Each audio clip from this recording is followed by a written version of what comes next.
Olá, pessoal, tudo bem? Now, yes, I'm going to repeat everything. I'm sorry. Good morning to all of you. Welcome to our panel number 11. We're going to discuss here the responsibility of internet service providers before the Brazilian Supreme Court. A very current subject, very controversial, with different approaches, not only regarding Brazil, but it's regarding the whole world, United States and Europe, how to balance the freedom of expression with the requirement of also not allow illegal contents that produce a negative effect on society. And this is the subject of our Congress, API, for social equality, and that's why this subject is very important. This has two subjects.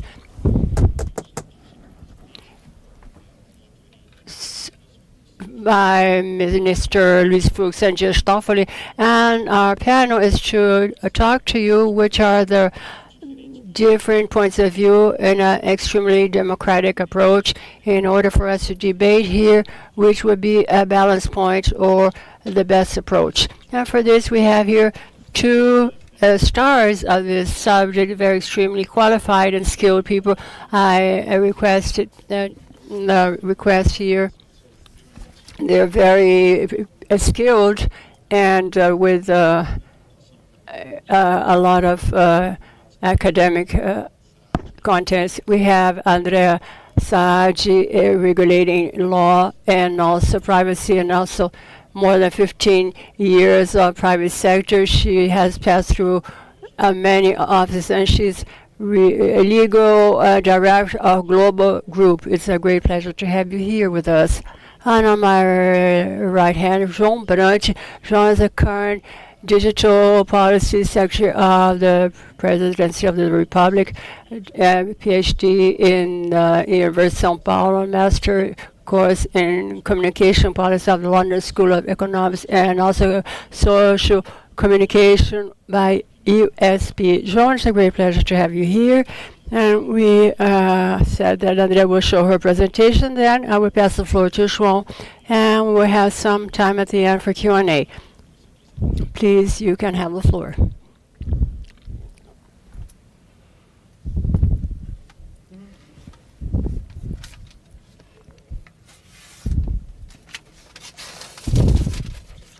Good morning to all of you. I would like to thank ABPI for the invitation. A great pleasure and honor to be here in this panel with João and José Mauro. And starting with my talk, I would like to, I need a pointer.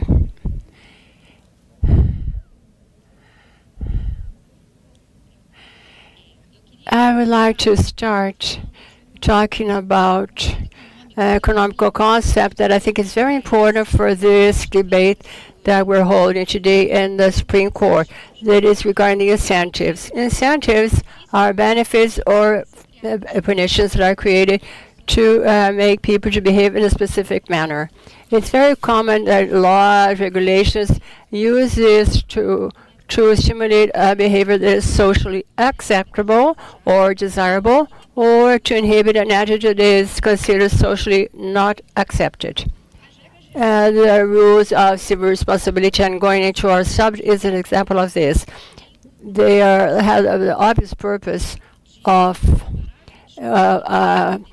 ensuring indemnity for the damage caused, but we have also very important incentives, because once you establish that the one that's inducing damage is obliged to repair it, as it says in Article 927, people have to consider this risk when they decide to do something wrong, and then they start to adopt precautions in order not to have a damage, or then to have some minimizing measures in order not to damage so much. They're a simple example to show my reasoning of the rationale of civil responsibility. Someone is eating a banana on the street, and they have two options. They throw the peel of the banana in the bin or on the pavement. If someone comes behind her, she can slip on the banana, and it can be have to pay an indemnity. So this example, they're going to talk about the reason they will decide if they're going to throw the bin into the bin or on the pavement. This is an incentive system of a rule of civil responsibility that works. Now, bringing this reasoning to social networks and digital platforms, that I'm going to show my second subject. At first, a person posts content that offends the honor of someone. They can be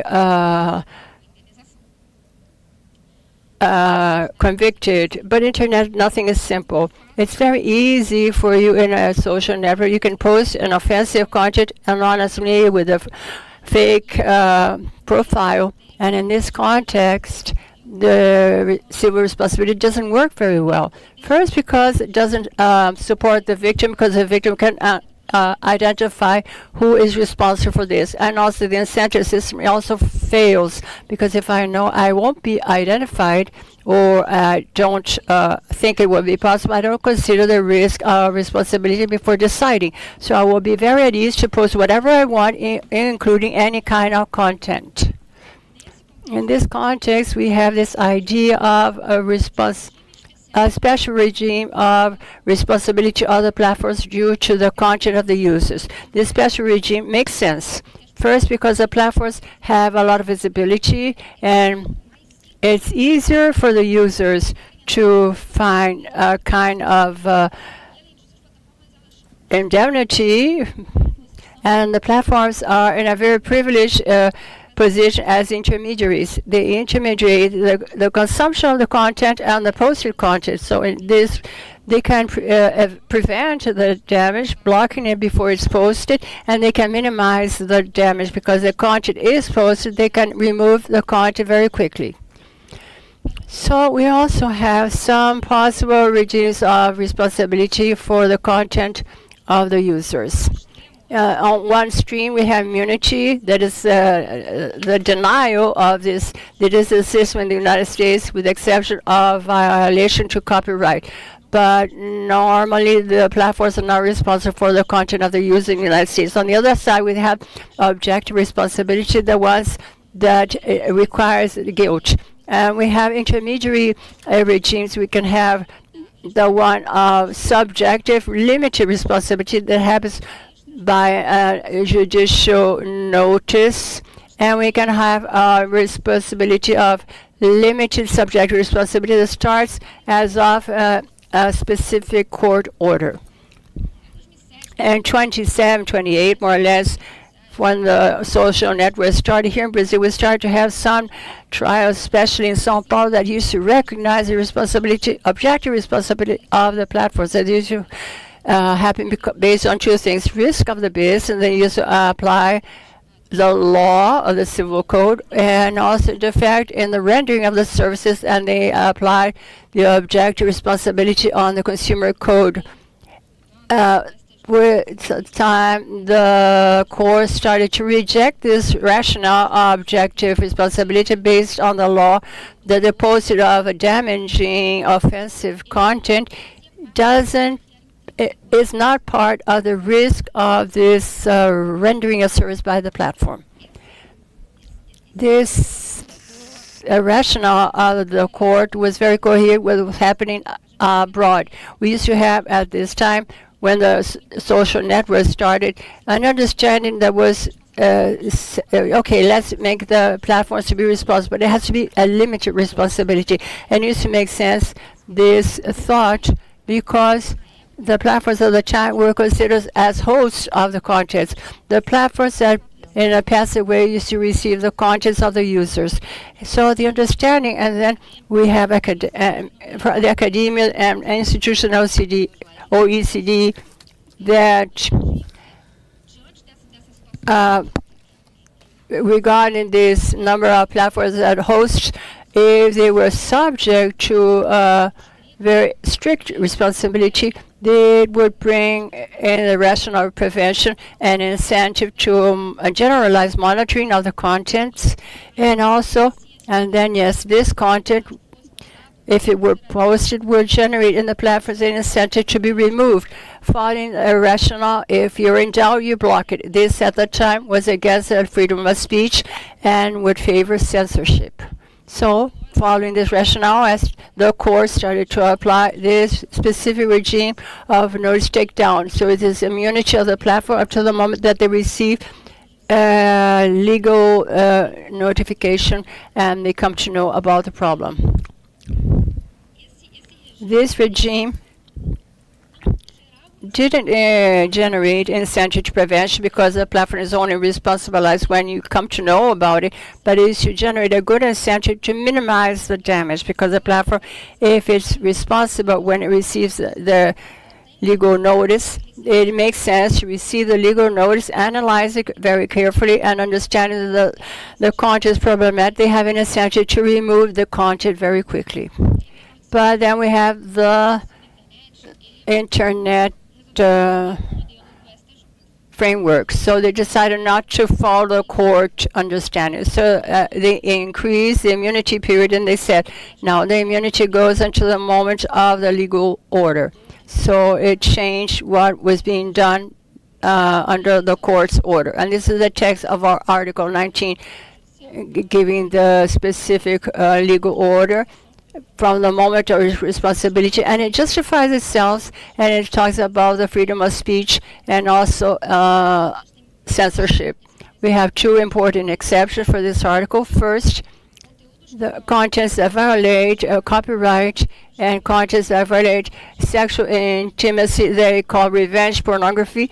They are still subject to the previous law. All the rest is according to Article 19. And this is the article that we're discussing now in the court, which is a constitutionality. Why did I talk about this? And I excuse myself for being so long. But this track record gives a base for the reasoning for the lack of constitutionality of Article 19. I will tell you why I think so. So, first place, Article 19 limits the fundamental rights. We have to remember Article 5 of our Constitution because it ensures whole repair of any kind of damage that happened because any kind of regarding honor, intimacy. Article 19 establishes that the platforms had immunity until they receive a legal notice, specifically speaking. So this is against the spirit of the federal constitution, that is the spirit of whole repair. Article 19 creates a hierarchy, and I mentioned that violation to sexual intimacy or revenge pornography are subject to a system that facilitated notice and takedown. All the rest, all the other violations are subject to a strict regime of Article 19. So in a way, the Internet framework privileges the specific right to sexual intimacy. So whoever suffers anything regarding honor and privacy have to follow a very strict regime of Article 19. So there makes a hierarchy among the rights that are not included in the Constitution. This is against the spirit of the Constitution. And finally, as I mentioned, the court, until the Internet framework, they were following the notice and takedown. The Internet framework established a regime that makes a specific legal notice as a reference. So there was an improvement among the platforms, but the immunity purity increased, but it was it worsened for the victims because they have to face the immunity of the platforms, and they're obliged to obtain a legal order in order to demand from the platforms this removal and the indemnity. If it became worse, there was a way back, and there is a violation of this principle. All the arguments exist from 2011 from the legal framework of Internet, and it justifies a declaration of non-constitutionality of Article 19. But we also have to think about the time and the timeline. In this case, since 2014 show the premises that were the basis of creation of Article 19 were not confirmed. And they do not justify the continuity of Article 19. And these elements have to be taken into account in the debate with the Supreme Court because they reinforce the status of non-constitutionality. The first premise that was not confirmed, as I said before, there was a logic that if the regime would be very strict, it would simulate a very strict controlling, and that's why it justified slighter control. But the control exists already every day, every second. This control became clear when platforms launched standards of community, directives of community, and so on. It has to do with policies that simulate the behaviors that are accepted or not. And you could just read what Facebook has published, and they have to do with harassment, bullying, incitement to violence, incitement to suicide, for instance, and they establish some content and some guidelines that are forbidden, or not forbidding, but examined case per case. And it's it has to be to have a prior controlling. This is a print of Google in the public hearing at the Supreme Court this year about the case we are debating today, and we have the numbers for Brazil here. There was more than 1 million videos that were taken off the platform. Google is only an example because there are some other companies that were in the hearing and showed the same figures, basically. I'm not saying that this controlling may not be done. No, I think it may. That has a different way, maybe. This slighter controlling is not possible because the controlling already happens. Another premise, it hasn't confirmed as far as time went on here to adopt Article 19 and come from notice to take down to another regime. It would create an industry of notices, and it would create a kind of stimulus to remove and to take it down in excess. In fact, this is not confirmed in practice. There are so many different studies and articles and books. So this still, in fact, was very rhetoric. This estimating factor does not happen. And here I have some articles that tell a little bit more. It's very easy to understand, but it doesn't happen. There is no proof that the platforms would behave differently just because of the notice to take down. So even if there is this stimulus, we do not talk of other points that go in the same direction for an offensive content. The platforms may be responsible for notice to take down that are considered unfair. The over-blocking would not happen because the platforms would be responsible, would be liable for that. And it comes from the consumer law that we have here in Brazil.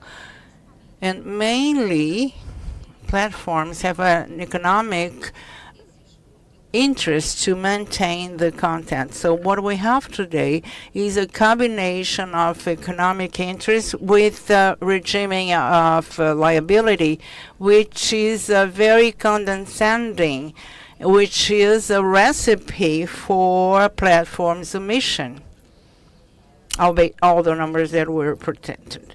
In terms of economic interest exist.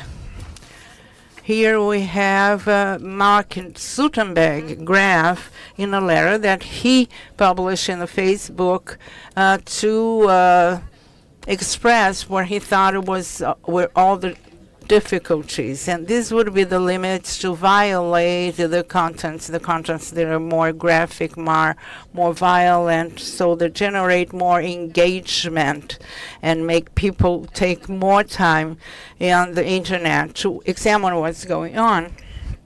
Platform model is based on publicity. More engaging and more time people stay on internet. It's better for the platform because they earn more money. So there is this omission from the platform because more engagement equals more money. Here we have the mobile, which is a research company during the elections that were indicated as bad. Half of the links were still there with no notice, with nothing. So this omission existed during the whole period for all platforms. And we saw what we had here. There were the anti-democratic acts of 8th January, and after these acts that showed in a very clear way that there is an issue to be solved, social networks were still doing nothing really. So and it was very easy to show that this content was still there. There was an omission from the platforms. It's more than that even, because what we've been seeing, and we've been seeing books, articles, and so on, is that platforms do not omit themselves. They are wanting to amplify, to look up for a economic interest. And what creates engagement is what is more problematic. It's more violence and so on. There are psychological explanations that indicate why the human being is so attracted for this kind of content. But anyway, the fact is it creates more money for the platforms.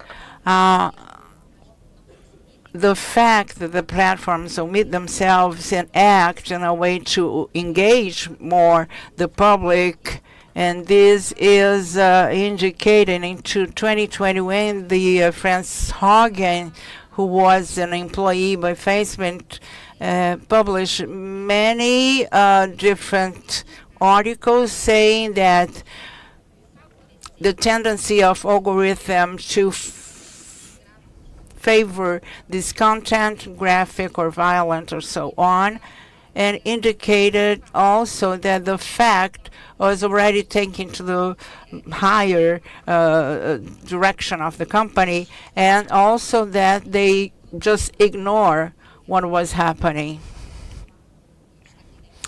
And here we see that they didn't do anything because it could have an impact on the engagement. They would click less and impact the Facebook. And Max Fisher is a journalist at the New York Times. This is a really wonderful book.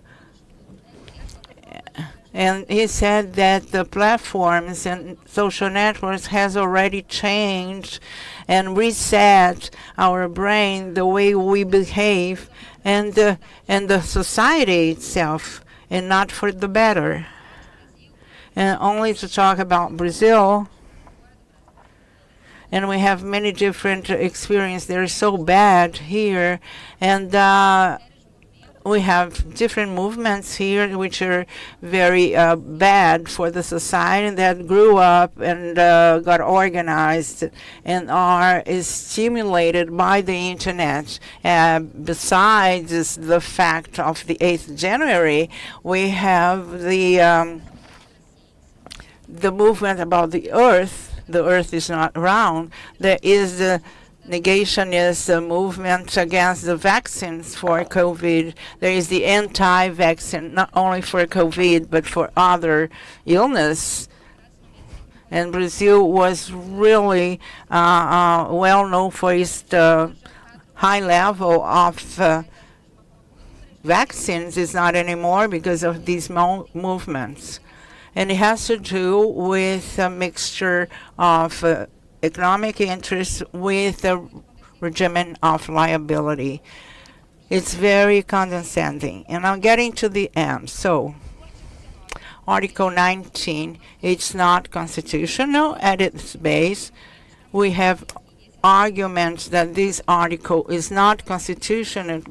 Besides that, and the premises on which we're based this did not become true. So we have a process of non-constitutionality. So we have to be taken into account within the debate at the Supreme Court.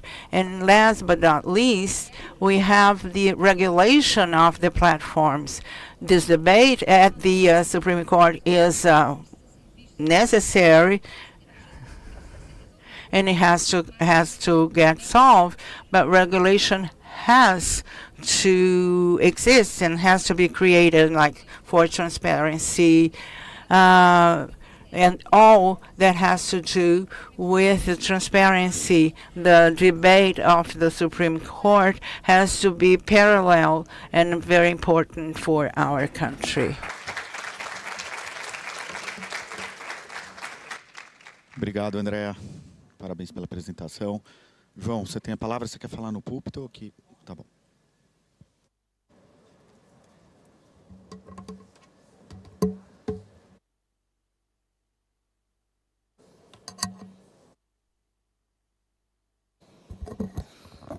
Bom dia a todos e a todas. Queria, antes de tudo, agradecer o convite. Thank you very much for the invitation, ABPI, to be part of this Congress. And thank you, José, Mauro, Andreia, to be with them on the stage. For me, it's the rationale that Andreia proposed here is very near of what we understand. But before anything, I would like to explain my SECOM and the Justice Court Ministry established a position of the government for the rapporteur Orlando Silva, and also brought their position for debate in the court in a public hearing in March. So what I'm going to say here is the government's position regarding this subject, although I don't want to make the government responsible for any kind of misinterpretation by myself. So this any kind of reproof is my own. I would like to continue the talk and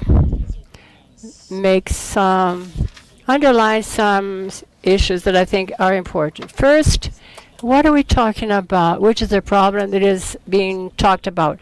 When we look at the cases that are being discussed, extraordinary resources in the court, the Supreme Court, they're regarding very specific issues, a possibility or not, a responsibility or not of the platform in acting as of contest, not only third parties, but are frauds in the identification of the user and also the definition of the profile of the users that are using the platforms.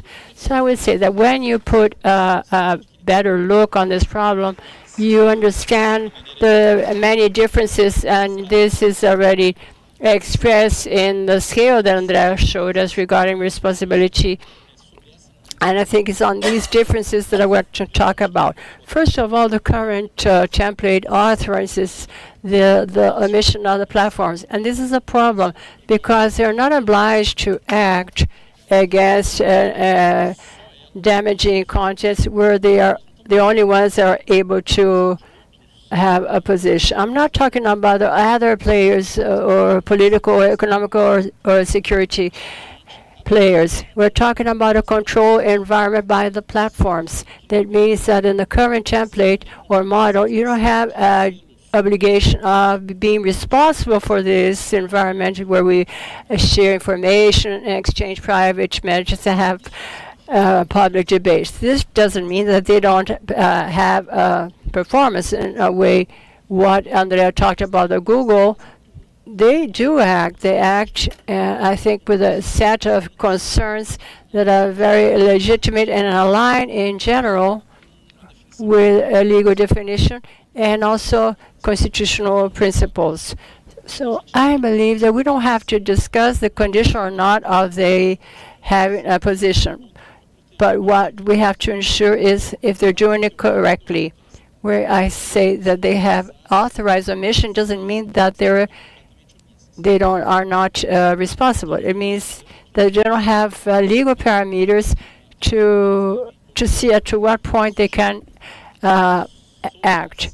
This has an over or under performance regarding some subjects. What we have to understand is what we do, because this performance aligns with the constitutional duties that are already defined in the country.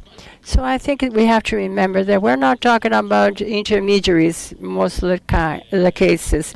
We have recent sentences regarding OLX as an intermediary until they go in there. If there is an operation in the platform, you're not considered intermediary, or if they're on as classified advertising in the platform. So if we see what is happening in the social network, it is a lot of moderation and promotion of contents. And this boosting, sometimes organic or sometimes paid, is part of the business. It's the way it works. We are in the social network because we expect them to do this. We're not expecting them just to be intermediaries. We expect them to act as organizers of this set of content. This means that they are responsible to define what we receive and what viralizes. And if they are responsible for the advertising, I mean, when they allow the promotion of paid contents, they analyze the contents because they know that some, and up to a certain point, they can damage their own policies. But they have to avoid the circulation of illicit contents in Brazilian legislation. So I think that we start talking about the dimension of the importance. There's some simplicity posting of third parties, and there are other cases when this post or the doubts are regarding about the identity or the fraud of a third party that used a name of others to make believe another identity. This is already in the Supreme Court cases. And we're talking about also content boosted by themselves, that means promoted or leveraged by them, organically speaking, understanding that they could have more views, or also paid content that they become a partner of others' content when they understand advertising in their own platform. Although this option has been done to protect the freedom of speech, as Andrea has mentioned, and this is also said in the text of the law, it mentions this in the article. In practice, they protected a private dimension of expression of speech, not understanding the other points of view bringing an unbalance in the case of a coalition of fundamental rights. Not only individual rights, but also collective rights to public health, to maintenance of democratic order, in the sense of what is already included in International Pact of Civil and Political Rights. So these were some of the reasons that Andrea mentioned, and they also have to do with what Professor Shiver mentioned in the public hearing of the Supreme Court that I would like to mention also. The transference of the importance of moderation to the judiciary, and they're not responsibility of the platforms for some issues that they don't have any interest. Also a contradiction that is also very relevant. We're in a moment that is accelerating the speed of information, and this speed brings damages. Many times are not, they're very, it's difficult to repair. And you also have to consider also judiciary time is quite slower. Even in election years, many times they don't have the complete time to deal with the debate that happens during election times. So we're talking about contradiction that's quite relevant. I'm not going to reinforce some things that Andrea has mentioned already, but about the difference between asset laws and also personality. There's some rights regarding this. Many of you are lawyers of copyright law, and you know that on one side you have a specific protection, also many times a difficulty to enable the operation of this. So I'm not going to talk about a hyperlink that has to do with the process of identification and specific responsibility. This has been mentioned by Andrea also. So I think hyperlink of the hyperlink would be the private messages and also the incentive of non-moral legal responsibility. But what I want to concentrate and also try to reach a path on what we should do in this scenario of unbalance. So we have to think based on the first part of her presentation as a responsibility, as an incentive. If it's a mechanism of incentive, we have to think about what they generate, if they generate a solution, or if they reorganize the setting of the systems, and we think how to avoid eventual silencing effects. Maybe there is a difference with what she said, because although it's a myth, it exists. The risk exists of silencing. So the myth, although it seems as a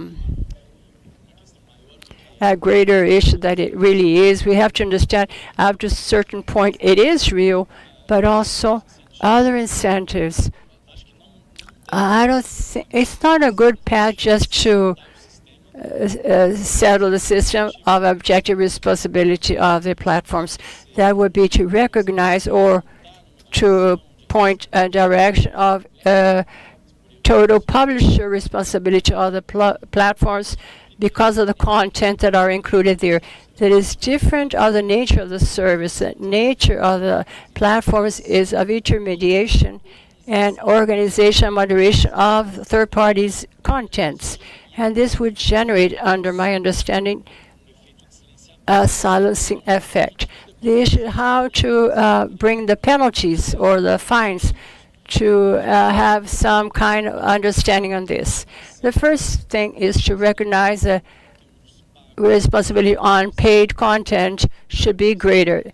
There should be another kind of responsibility regarding contents where there is money paid by specific players, because this relates the platform.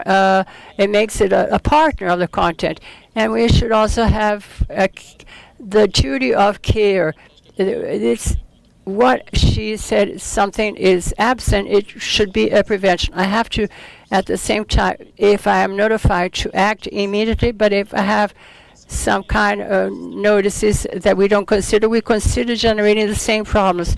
So you would have a legal problem, not so great, but you will continue having the same effects and damages and some irreparable damages. And we're talking about things that are aired already in less than 24 hours. They have caused the greater part of the damage. Most of the contents are in the internet. There's a curve of sliding down. It slides down. The greatest part of the impact is at the very beginning when the content is posted. So our care for specific subjects that we should protect, we should establish prevention. We should work with assessment of the systemic risk. We talk about this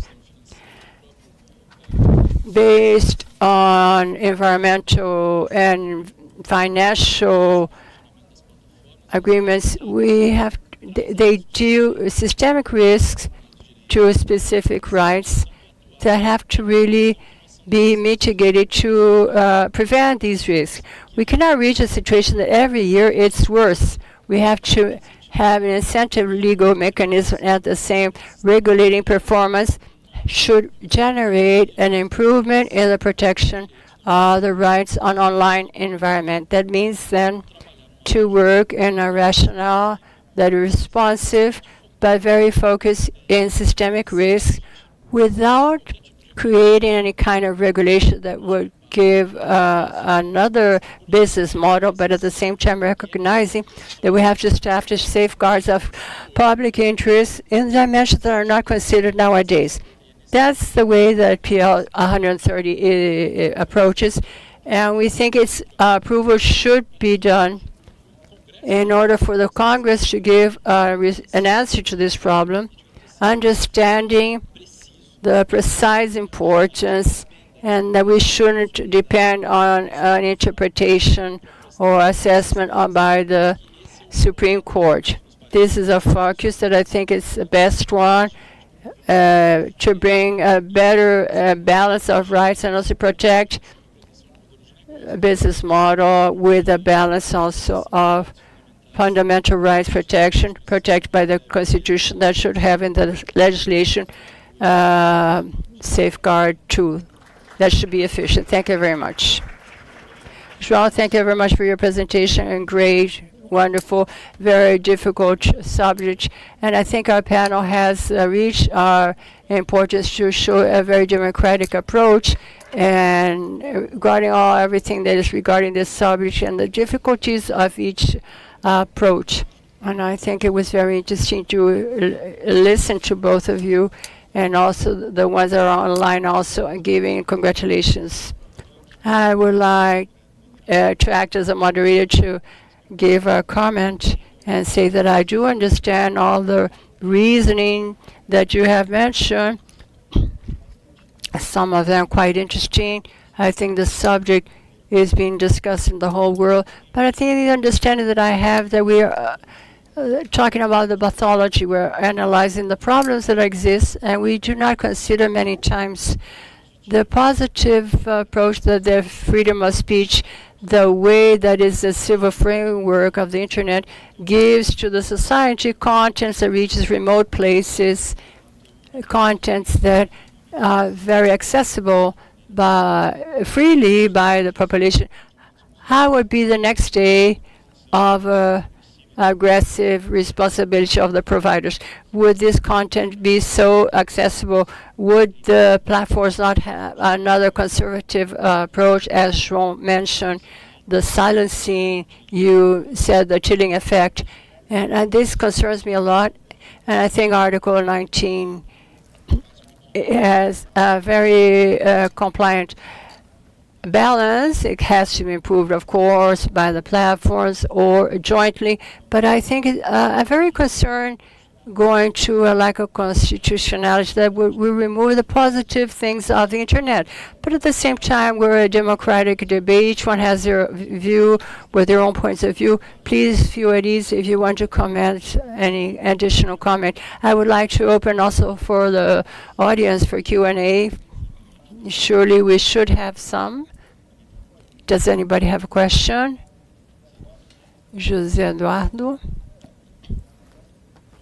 Congratulations, João. Congratulations, Andreia. The question, Andreia, is for you. Yesterday, in the lunch lecture, Minister Luis Roberto Barroso, he mentioned about this subject that he mentioned as a solution for the discussion that we're holding here, the control regulation. I would like to know from both of you your understanding about this. Do you think this is a solution? Is this a good path to be followed? Or the discussion of the responsibility has to remain on the judicial, that is the power of decision-making, and also to lead the society in such an important subject as this one? Thank you for your question. I like the idea of self-regulation. I think it's we cannot count on the judiciary for lots of reasons, but one of them is because of the speed. And the judiciary cannot be a reference to have the measures that we need. I think it's a path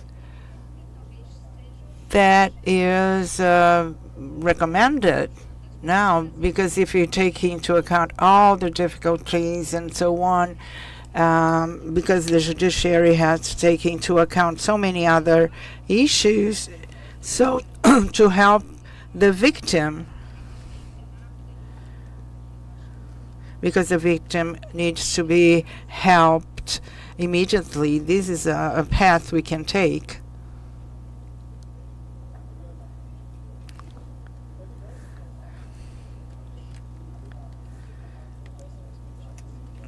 Our perspective is regulated self-regulation has to follow what is happening in Europe. So we have to take into account of the duty to care and so on. It has to examine all the processes. So if you combine regulated self-regulation plus regulation according to procedures and regulations, we can have something to face the risks. And as Mauro said, these are real risks. So the risks are there. We cannot say that everybody has to go to prison because of something that will happen in the future. So we have to take into account what is happening today. Maybe it's a stronger remedy. And so we have to find a middle term. So when we work in the case of the duty to care in the proposal of the bill 2023-2030, and it's a center of gravity of what we're talking about, we can adjust the system. Justice Barroso says in different forums, he mentions the self-regulation, and for a part of the system where legality has to have an obligation to take out some elements, for instance, with justify a notice, a direct action, some others, a notice before the fact, and the third one would be the general rule. But I think I can say what the exceptions cover almost 40% of the cases. So in a general manner, would be to try and find solutions that are very complex as the problems themselves. I think we have time for another question. Any other question? Okay then. Oh, there is one other question.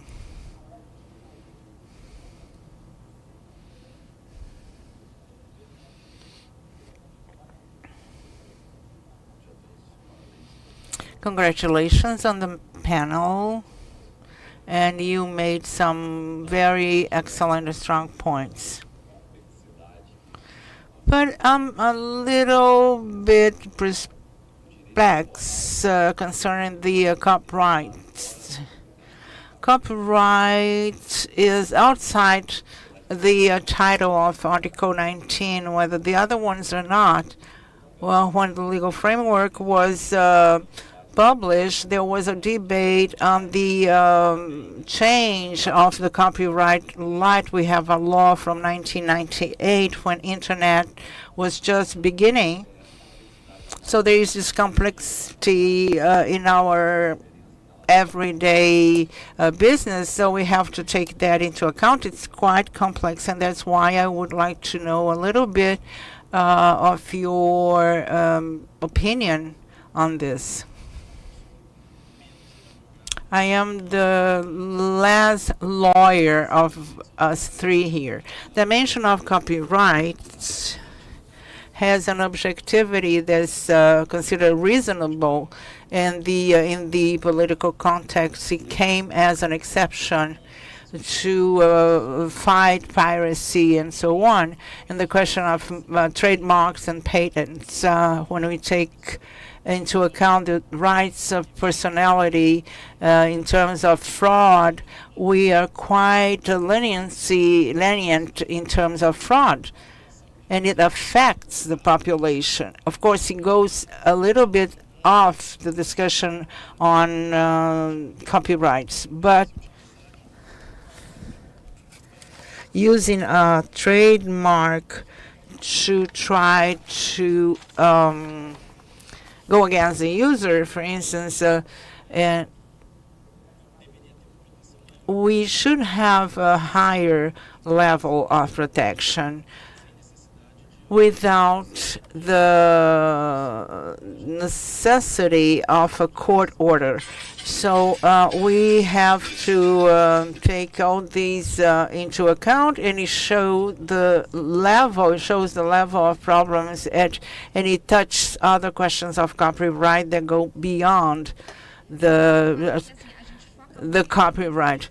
Yes, we stress the rights to the sexual intimacy and other rights, but we have the same kind of problems in the copyrights. It only shows how fair the 19 article is, because it is difficult to operate on this principle, and that's why it has to be examined.